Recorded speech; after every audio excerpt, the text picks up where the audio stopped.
Good morning. Good morning. Please sit down. Thank you, sir. What's your name? ANJALI SHROTRIYA. Oh, Miss Anjali, this is your fourth attempt. You are going to UPSC for the first time? For the second time. Okay. When did you go last and how many marks you got? Sir, I went last year, 2020-2021 attempt, and I got 149 in the personality test. Okay. Did you come to Rouse also here? No, sir. Okay, right. It's fine. So, kindly tell us something about yourself. We'll start. Sir, my name is Anjali and I come from Indore in Madhya Pradesh. I've done my Bachelor's of Engineering in Computer Science from Medicap's Institute of Science and Technology. And post my graduation, I have been preparing for civil services. I had geography as my optional. Sir, my interests include following tennis and Wow. also I have interest in painting, especially the painting of gone paintings. Apart from that, sir, I consider myself a very optimistic and a very hardworking person. Oh, very nice. Good. Very nice. So, geography is your subject. Let us start. Can you kindly draw the map of India, please? Yes, sir.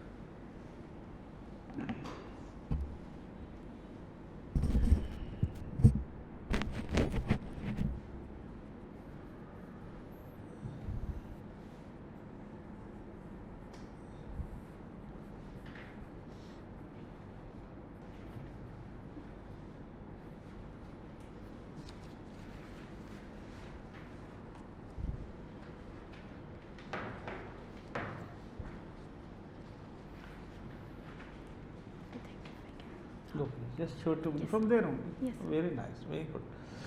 Tell me, Miss Anjali, can you tell me the economic geography of India, the main features, please? Sir, in the economic geography of India, we study about the various minerals and the resources, and also the industries which are dependent on these resources. For instance, the Chota Nagpur Plateau, it's called the Ruhr of India because of the vast natural resources like coal reserves and iron reserves found here. Apart from that, sir, we also have the largest copper reserves of the world, which are found in Madhya Pradesh. Sir, then in the southern part Is of there copper in Rajasthan also somewhere? yes, sir, in the Zawar mines, copper is found. Okay. Sir, in the southern part, the Deccan Plateau and the peninsular India, it is especially the Shield region where we have the minerals like iron, gold in Andhra Pradesh. Apart from that, sir, in India we have diamond, which is found in Madhya Pradesh primarily. Okay. And in the Kashmir region, we have the best quality of coal, which is the anthracite coal in the Kalakot region, which is found. Okay. And sir, regarding the marine resources of India, we have around 7,500 kilometers of coastline. So there's a huge potential of exploiting the marine resources as well. Okay, that's very nice. You follow tennis. Can you tell me which Indian has reached ever the Wimbledon semi-finals and finals? Sir, in the singles or doubles? Singles. Sir, in the singles, we have had in the semi-final, sir, Vijay Amritraj was the one player. Sir, apart from that, in the singles, we have not reached. Apart from him, nobody could Okay. reach. Now, you know the Ukraine war is going on. What are the new trends you are noticing in this war which have not been noticed in wars earlier? Is there something new? If so, what?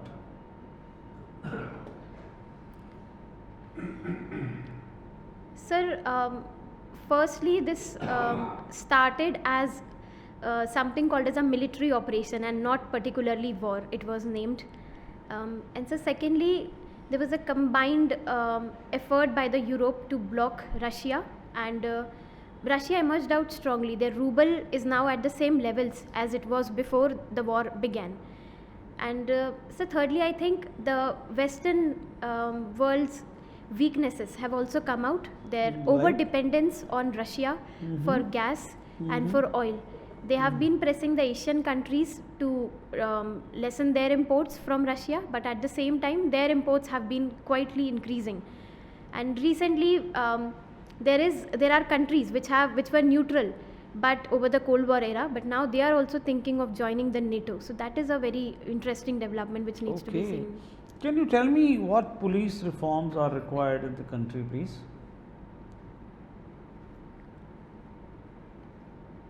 Sir, there are various reforms when we talk about the entire policing. So one is the appointments in the police system to make them more, to make the police in fact more independent. Even the apex code. How does an appointment make somebody more independent? Sir, right now it's the executive which is in charge of the appointments of the police from the constabulary class to the higher levels. The apex court had also pointed out that there should be a police establishments board which... No, but you didn't answer my question. Yes, sir. How does the appointment make somebody independent? Because you said that. Sir, I meant that if the appointments of the police are made by a separate board rather than the executive, they would be more independent in their functioning. So what did the apex court say? Sir, in the Prakash Singh judgment, there were guidelines which were given by the apex court. They recommended to have a police establishment board for the proper training, posting and even transfers of the police officials. Apart from that, the apex court had also highlighted that there should be a proper training of the police officials, especially the constabulary class, since it's 80% of the entire police force. So what is being done about those guidelines? Has it been implemented? Sir, unfortunately, they are not being. They have not been implemented. There have been efforts. Why have they not been implemented? Sir, while the court has given good guidelines, but we need a very strong political will as well. I think that is somewhere missing to bring about the reforms in spirit. Thank you. Thank you, sir. The Monetary Policy Committee had an unscheduled meeting 2 days ago. What did they decide? So they decided to hike the repo rate by 40 basis points in order to contain the inflation. Apart from that, the standing deposit facility was also hiked to 4.15%. That was done earlier. Yes, sir. And sir, in the recent monetary policy, apart from repo rate, even the CRR for the banks was also hiked by 50 basis points. What is CRR?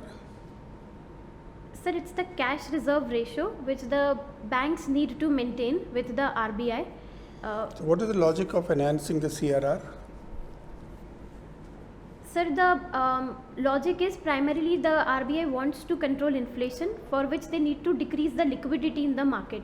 So if banks would park more money with RBI, the liquidity would be sucked out and that would help to contain the inflation. So they are expecting around 87,000 crores of liquidity to be sucked if the CRR is hiked by 50 basis points. So growth will suffer? Yes, sir. You know, in spite of hiking the rates, the RBI still maintains that it will maintain its accommodative stance. That is to improve strength and growth. But this is just the opposite. So do you think growth will suffer now? Sir, it's always a trade-off, like to balance the growth and the inflation. Yes. We need certain amount of inflation to have growth, but if this inflation is breaching beyond the limits that the MPC had decided, which How much is it now? Sir, the CPI inflation is above 6% for now over 3 months, and the WPI is in the double digits for now over 1 year now. It's 12 to 13% WPI. So, so the central bank first wants that the inflation be curtailed, and then probably they would also look at the other growth parameters. What about, what do you think are the main causes for inflation continuing to go high? Sir, it started with the COVID-19 pandemic, the supply chain disruptions which happened. And when the economy opened up and it started picking up, there was an unusual demand which hiked, but there was lesser of the supply which was there. So there was a demand supply mismatch. How did COVID disrupt supplies? Sir, we are dependent, we are an import dependent country when it comes to our crude oil and even the vegetable oils for that matter. Crude oil didn't get impacted by COVID. Yes, sir.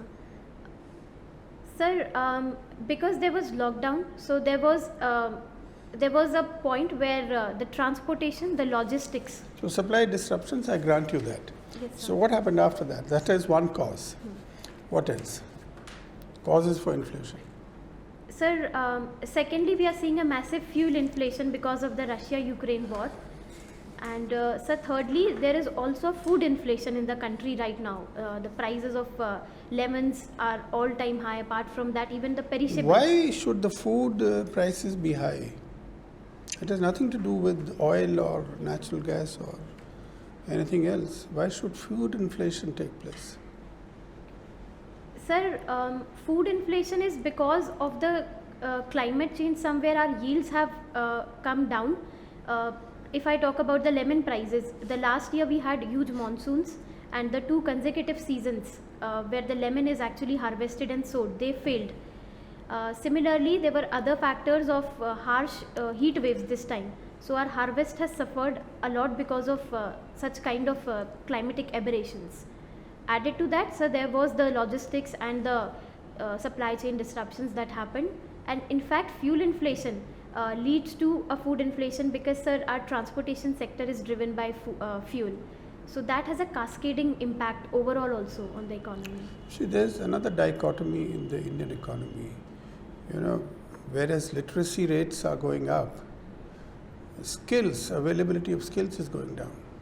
Yes, sir. Unemployable engineers. Why is that happening? There is a department of skills, they are doing only skill development, but there is still a shortage of skills, the kind of skills that the industry needs. So where is the problem? Sir, the problem is in the lack of the industry and the academia linkages. So Everybody says that. yes, sir. There is adequate linkage, but the industry still doesn't get the kind of professionals it requires. Sir, one thing from my experience, what I have realized is that what we study as a part of our curriculum in our colleges and our universities, and what the industry demands. So there's a curriculum is a difference. problem. Yes, What sir. else? Sir, secondly, I also feel that we are actually seeing this into silos. Like there's a department of education and then there's a department of skills. So sometimes this interagency coordination doesn't happen properly. How do you know it's not happening? Sir, the employability of our engineers is only around 40%, and if That's because the institutions, the higher institutions, are not good enough. Yes, sir. Nothing to do with the Ministry of Education or the Department of Skills. Yes, sir. Thank you. Thank you, sir. Miss Anjali, Yes, sir. our Prime Minister recently undertook a European tour. Can you tell me what were his objectives? What does India stand to gain out of closer interaction with Europe? And what is it that the European countries want? Sir, recently the Honorable Prime Minister visited France, Denmark, and so there was in the three countries. Which was, I'm surprised you don't Sir, know. Germany. I'm sorry. And reverse order. Yes, sir. He visited It was Germany, Germany, then Denmark, then France. and then France. I'm sorry, sir. Okay. So the primary reason of taking this European visit was in the background of the Russia-Ukraine war, where India is seeing Europe as a partner that's coming close to us. We have synergies which we need to unlock. For example, we have talked on the various aspects of investments, on trade deals. We are negotiating a trade deal with the EU. Apart from that, sir, we have talked on defense and on energy, which is the renewable energy, which we hope to have a good investment with the European countries. What is it that the European countries are looking for? What is their interest in India? Like the countries which the PM visited. Sir, with respect to Germany, we already have a clean energy partnership, so they are looking for more of a renewable energy. Apart, They want something. no, sir. Sir, they want to collaborate with India on this front. What is their interest in seeking closer collaboration? See, no country does anything except as regards Yes, sir. its suitability for self-interest. What are Germany's interests in closer relationship with India? What is France's interest? What is Denmark's? Sir, with respect to France, they already were left out of AUKUS, and through that, sir, they are seeing India as the partner which they can collaborate on defense and probably the Indo-Pacific region. Don't you think these countries are all eyeing the huge Indian market? Yes, sir. That is. Isn't that the main reason why a country like France wants to come close to India to sell weaponry? They have already been selling. Yes, sir. That is one. And the Germans are looking at the Indian market. Our country has been described as having an economy of scale. Yes, sir. What would you say about that? How would you describe that? Sir, it is very right to say that we have the huge market and a huge consumer base which attracts many countries towards us. And sir, we have a demographic potential. The demographic dividend of India is something which is very attractive, and that will help us scale up as well. So we are the country which has the largest proportion of population in the working age group. Right. Now, in Denmark, our Prime Minister also had meetings with the other Nordic Prime Ministers. This was called the India-Nordic Summit. Yes, sir. Which other Nordic countries were there apart from Denmark, of course? Sir, we had Iceland, Norway, and sir, Sweden. 3. Sir, 3 I can recall right now, along with. Sir, I'm not sure about Finland. I'll have to Of look. course. Yes, sir. Of course, there were 5 Nordic countries. Then, Okay. apart, now that you've included Finland, these were the ones there. Yes, sir. Now, you earlier spoke about the Russia-Ukraine conflict. Yes, sir. In your view, what were the main causes of that conflict? Sir, one was the apprehension of Russia that NATO would come to its door with Ukraine becoming a member of NATO, which Russia sees as an existential threat to their existence. So that was the primary one of the major reasons why they invaded Ukraine. Now, where is NATO headquartered? Sir, in the Brussels. Brussels. Yes, sir. In Brussels. Brussels. And Brussels is in which country? Sir, it's the capital of Belgium. Correct. And how many members does NATO have? I'm sorry, sir. I'm not sure on the exact number. Are you aware of some other countries wanting to become members of NATO recently in the aftermath of the Russia-Ukraine conflict? Yes, sir. Sir, the Nordic countries of Finland and Sweden have expressed their desire to join the NATO. All right. Now, what has been India's policy in regard to this conflict? Sir, with respect to the Russia-Ukraine conflict, we have maintained a stance which is in the best of our national interests. We have had Russia as our historical partner and ally. At the same time, we also have good relations with the West. So, we have taken a neutral stance where we stood for the human rights, but at the same time, we did not criticize Russia or their actions. Now, in the General Assembly, there was a vote on suspending Russia's membership of the UN Human Rights Council. Yes, sir. What happened in that? Sir, many of the countries they voted for against Russia that it should be suspended. With respect to India's stand on it, we decided to abstain from the voting because we believe the Buka killings that happened until and unless a fair probe is taken. Independent probe. Independent investigation. Yes, sir. You said unfair probe. Sir, fair probe. I'm sorry. Independent. Yes, sir. Okay.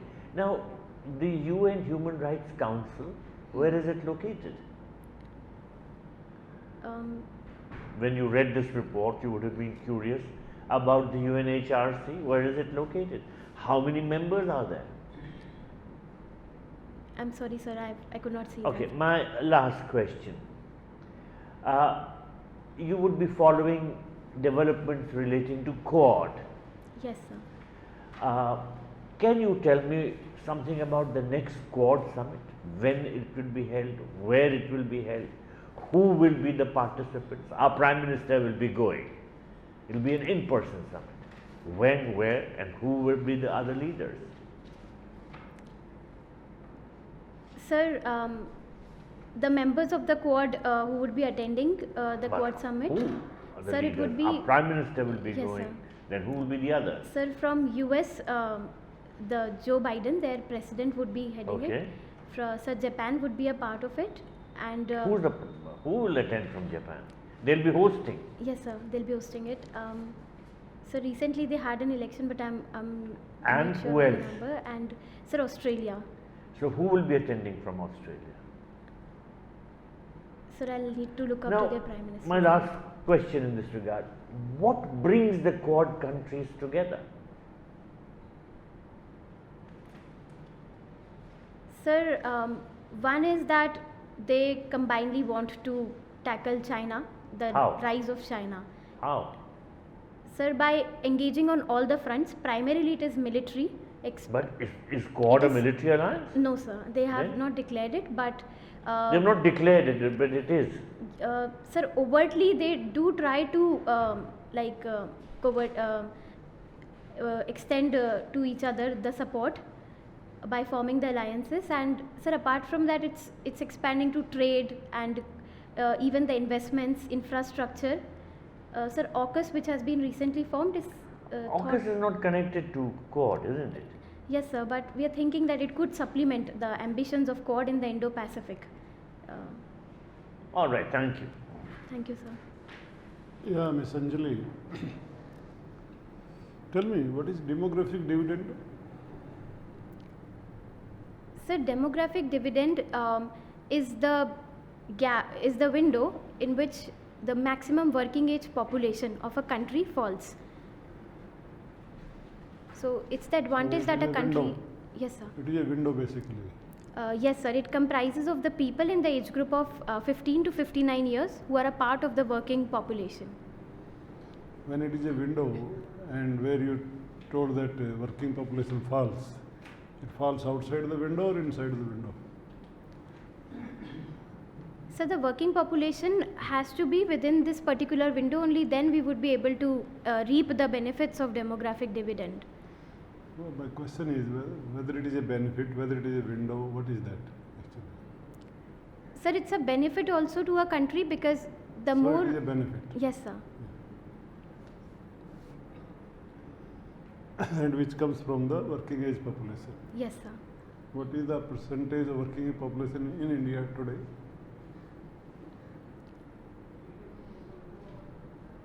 Sir, I'll have to look up to the number of working age population. And what is the percentage of working age population required to call it there is a demographic dividend?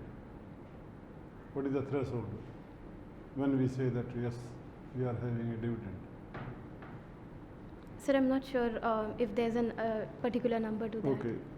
Do you know something about geographic information system? Yes, sir. What is that? Sir, it's the combined application of geography along with the computer systems, where we try Which to. system in the computer? Computer has so many systems. Like Word is also one of the software in the Sir, particularly with the it's the connectivity with the satellites through which we are able to monitor what is happening on the ground, and then the computer analyzes those satellite pictures and the data and presents the information to us. which are generally facilities available in the computer. What we can do, like one is the Word. Let us say Microsoft. Yes, sir. One is the Word. Which are the other one? Sir, then we also have Excel Yeah. as another. Sir, apart from that, we also have PowerPoint, where we make presentations. And sir, even office. In office also we can collaborate all the. No, these are all the part of the office. Yes, sir. Microsoft Office has 5 parts, 5 facilities, 5 Yes, sir. softwares.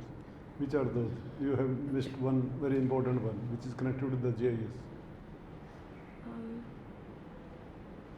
Anyhow, doesn't matter. Sorry, sir. Yes, sir. We'll move on.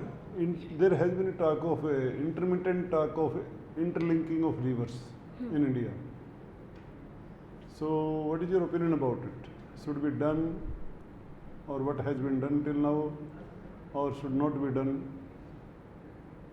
Sir, recently we had a memorandum of agreement signed between the governments of MP and UP over the Ken-Betwa River Interlinking Project. Sir, in my opinion, personal opinion, I think river interlinking should not be done with, because there are more cons which are associated with such a huge project. One is the scale of the wildlife displacement that would take place through this project, the core area of the Panna Tiger Reserve, and translocating animals at such a huge scale is a lot of issue. So secondly, Ken itself is not a perennial river. So depending on a monsoon-fed river to feed the Betwa system, it is unsustainable in the longer run, especially when we see climate change happening. Sir, though there are benefits of hydropower potential and even irrigation to the Bundelkhand region, I think we can focus on better climatic adaptation, better crop. Whether we have gone for this irrigation, taking canals like this in some dry areas. Any example do you remember? Sir, in the Shri Ganganagar district of Rajasthan, we have Indira Gandhi Canal. So what is the experience of that? Because now we are going to take connecting river to river, and then of course canals will be there. So what is the experience of Indira Gandhi Canal? Sir, in that particular region, we have seen that sufficient irrigation infrastructure developed after the Indira Gandhi Canal came, and we could in fact move to crop diversification. Earlier, the crops that were not being grown in those regions, we could even grow those crops. So there is some positive. So there has been positive as well. And is there any negative impact of that? Sir, I have heard of some floods which had occurred because of this canal, and also the problem of siltation in the canal is one major issue. Siltation in the canals. Yes, sir. Okay, tell me, there is a scheme going to be launched by Government of India, which was announced recently by the Transport Minister. And scheme is like this, that toll collection on highways or roads will be done with the help of GPS linked to the satellites. Yes, sir. So authorities will know how much distance the car has or vehicle has moved on the, and accordingly can collect from the, can withdraw the amount from the account of the owner. So they will be knowing the location of the vehicle as well as the distance travelled, and this hassle of waiting at the toll plaza, etc., will not be there. So what is your opinion about this scheme if it is launched? Sir, I believe it is the fast tag scheme of the Government of India, and to say that it has been a revolution, it would be correct, because it has reduced our waiting time at the tolling centers. It has to an extent even curbed the corruption that used to happen, and saved the cost of the petrol and the diesel for the vehicles. It has streamlined this particular flow, and also the logistical cost involved has also come down. So in your opinion, it's a good scheme. Yes, sir. Thank you very much. Thank you, sir. Thank you so much, Ms. Anjali. Our discussion with you is over. Thank you, Kindly sir. wait outside for a few minutes. We will call you for the feedback. Thank you, sir. Thank you. Thank you, sir.